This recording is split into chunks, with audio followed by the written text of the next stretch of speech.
ሲኖዶስ የሚመራው የኢትዮጵያ ኦርቶዶክስ ተዋሕዶ ቤተክርስቲያን ቅዱስ ሲኖዶስ በፍትሕ መንፈሳዊ አንቀጽ 5 ቁጥር 164 በተደነገገው መሰረት የርክበ ካህናት መደበኛ ስብሰባውን ከግንቦት 6 ቀን 2017 ዓመተ ምህረት እስከ ግንቦት 19 ቀን 2017 ዓመተ ምህረት ድረስ አካሂዷል።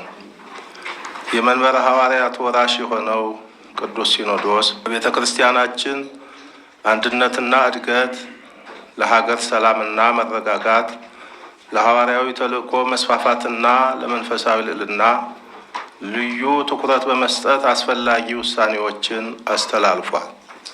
በዚሁ መሰረት 1.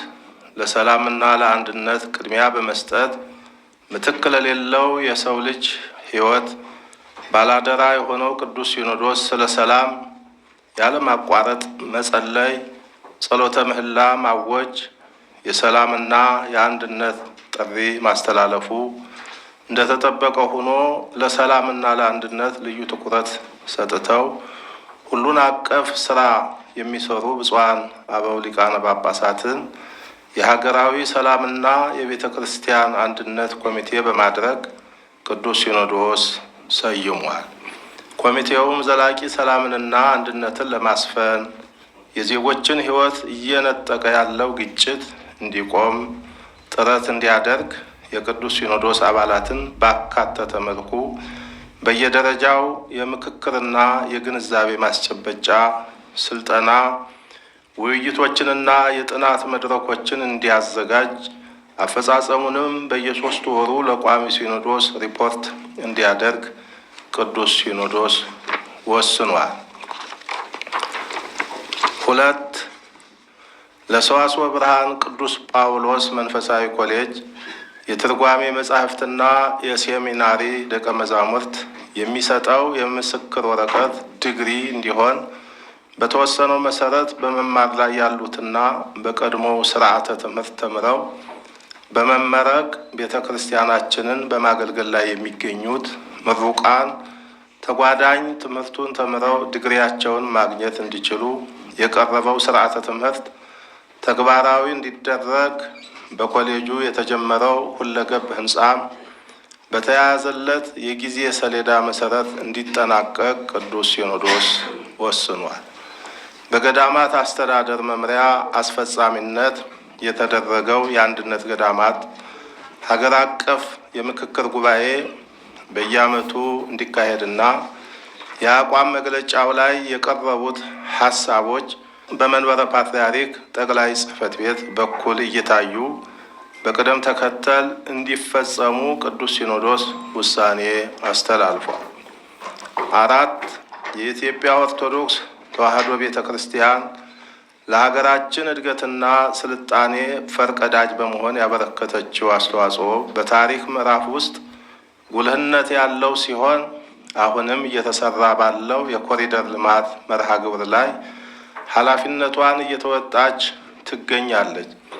ይህን ቋሚ ታሪክ ያልዘነጋው የአዲስ አበባ ከተማ አስተዳደርና ክብርት ከንቲባ ወይዘሮ አዳነች አቤቤ የቤተ ክርስቲያንን ይዞታ ለግንባታ በሚያመች ሁኔታ አሰባስቦ በመስጠት ለፈረሱ ቤቶች ካሳ በመክፈል በጽርሐ ምኒልክ ህንፃ ምትክ በነባሩ ቦታ ላይ B+G+4+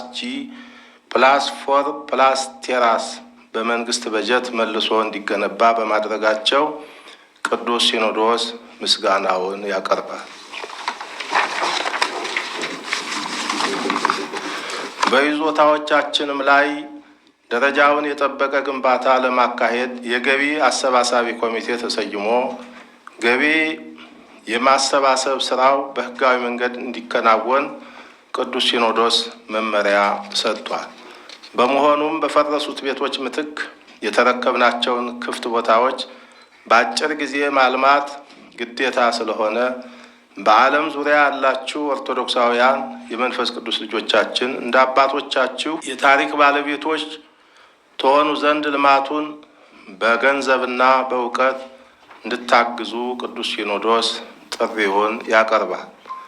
5 በአዲስ አበባ ሀገረ ስብከት ጽሕፈት ቤት የተፈጠረውን የአስተዳደር ችግር አስመልክቶ በብፁዓን አባቶች የሚመራው አጣሪ ልዑክ ባቀረበው ሪፖርት መሰረት ውይይት በማድረግና የሥራ ኃላፊዎችን በማንሳት ቅዱስ ሲኖዶስ አስተዳደራዊ ውሳኔዎችን አስተላልፏል። 6 ዝክረ ኒቅያ በሚል መሪ ቃል ከመላው ሀገራችን በተወከሉ የምስክር ጉባኤ ቤቶች መምህራን በተካሄደው ጉባኤና የጥናት ውይይት የቀረበው ምክረ ሀሳብ እጅግ የሚጠቅም የሊቃውንት ድምፅ በመሆኑ በነገረ ማርያም፣ በነገረ ክርስቶስና በሌሎችም አስተምህሮዎች ዙሪያ የተሰጡት ሀሳቦች የቅዱሳት መጽሐፍ ትርጓሜን መሰረት በማድረግ ተብራርቶና ተስተካክሎ የጎደለው ሞልቶ የጠመመው ተቃንቶ በሊቃውንት ጉባኤ በኩል በመጽሐፍ መልክ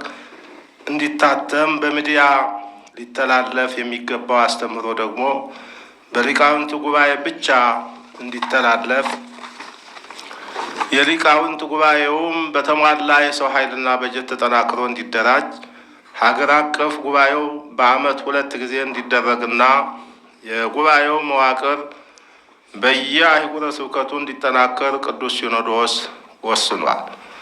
7 የመናገሻ አምባ ማርያምና የጋራው ደብረ መድኃኒት መድኃኔ ዓለም አንድነት ገዳም ጥንታዊ የሆነ ሰፊ ታሪክ ያለው በመሆኑ ሁለቱ ገዳማት በአንድነት አበምኔት በአንድነት ገዳም ስርዓት በጋራ እንዲመሩ ቅዱስ ሲኖዶስ ወስኗል።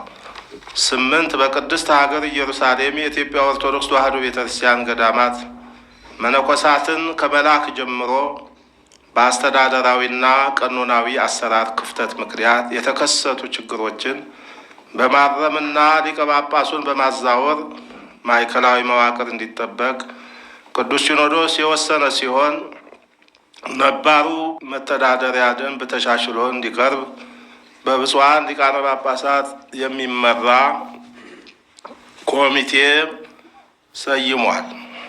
9 የኢትዮጵያ ኦርቶዶክስ ተዋሕዶ ቤተ ክርስቲያን በሕገ ልቦና፣ በሕገ ኦሪት፣ በሕገ ወንጌል ያገኘቻቸውን ዶግማዊ፣ ቀኖናዊ እና ትውፊታዊ ሀብቶቿ የሕግ ጥበቃና ከለላ አግኝተው ሃይማኖታዊ፣ ታሪካዊና ሁለንተናዊ ይዘታቸውን ሳይለቁ ተከብረውና ተጠብቀው ለትውልድ እንዲተላለፉ ቅዱስ ሲኖዶስ ውሳኔ ሰጥቷል። 10 በ2018 ዓመተ ምህረት የመደበኛና የካፒታል ዓመታዊ በጀት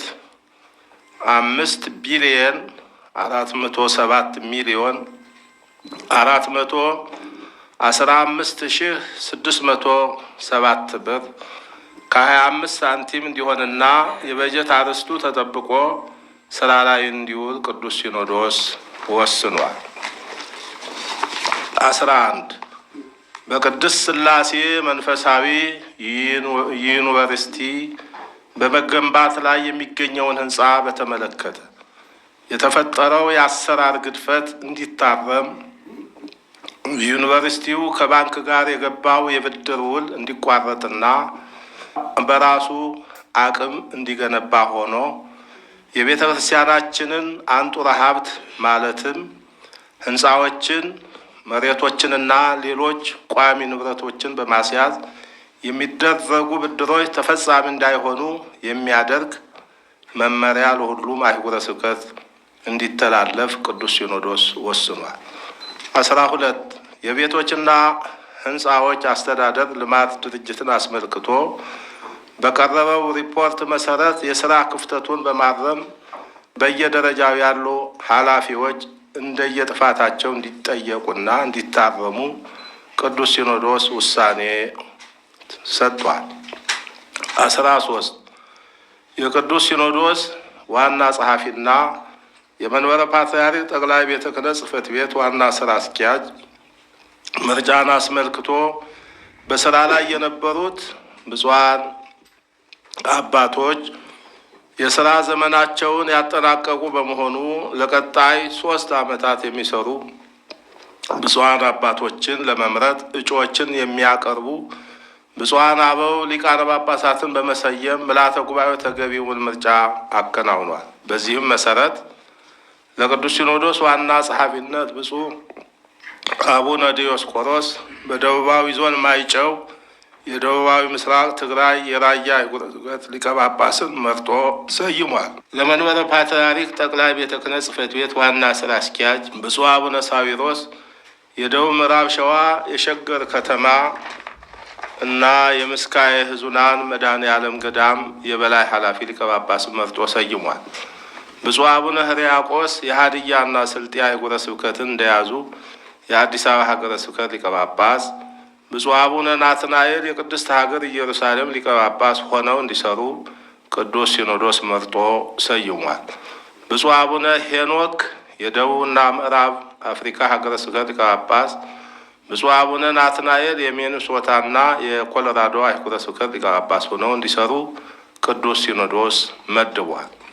14 ብፁዕ አቡነ ገብርኤል የምዕራብ ሸዋ ሀገረ ስብከት ጳጳስ፣ ብፁዕ አቡነ ፊልጶስ የደቡብ ኦሞና አሪ ዞኖች አህጉረ ስብከት ሊቀ ጳጳስ፣ ብፁዕ አቡነ በርናባስ የደቡብ ካሊፎርኒያ ሀገረ ስብከት ሊቀ ጳጳስ በሚዲያ ያስተላለፏቸው ትምህርቶች ስህተትና ነቀፋ ያለባቸው መሆናቸውን አምነው ቅዱስ ሲኖዶስንና መላውን ሕዝበ ክርስቲያን ይቅርታ በመጠየቅ ሊቃውንት ጉባኤ ከቅዱሳት መጻሕፍት በማጣቀስ ያቀረበውን አስተምህሮ የተማሩት የሚያምኑትና የሚያስተምሩት መሆኑን በመግለጻቸው ቅዱስ ሲኖዶስ የሦስቱን አባቶች ይቅርታ ተቀብሎ ወደፊት እንዲህ አይነት የስህተት ትምህርት ውስጥ እንዳይገኙና ነቀፋ ያለበትን ትምህርታቸውን በማረምና በማስተካከል ርቱዕ የሆነውን የቤተ ክርስቲያናችን አስተምህሮ መሰረት በማድረግ በኢትዮጵያ ኦርቶዶክስ ተዋሕዶ ቤተ ክርስቲያን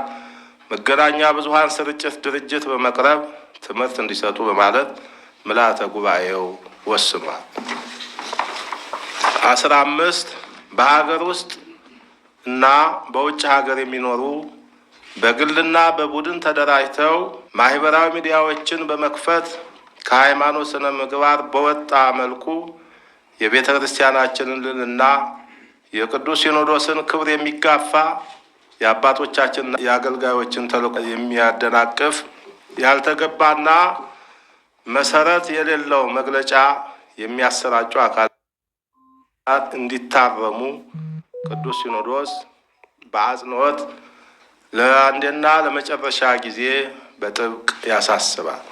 በመጨረሻም በሀገራችን በአንዳንድ ቦታዎች የሚታየው ግጭትና መፈናቀል ተወግዶ የሰው ልጅ የመኖርና የመዘዋወር መብት ተከብሮ ሰብአዊ ክብሩ ተጠብቆ ሁሉም ዜጋ በእኩልነት በሰላምና በፍቅር ተከባብሮ በጋራ እንዲኖር አለመግባባቶች በውይይት እንዲፈቱ ቤተ ክርስቲያን የሰላም ጥሪዋን ታስተላልፋለች።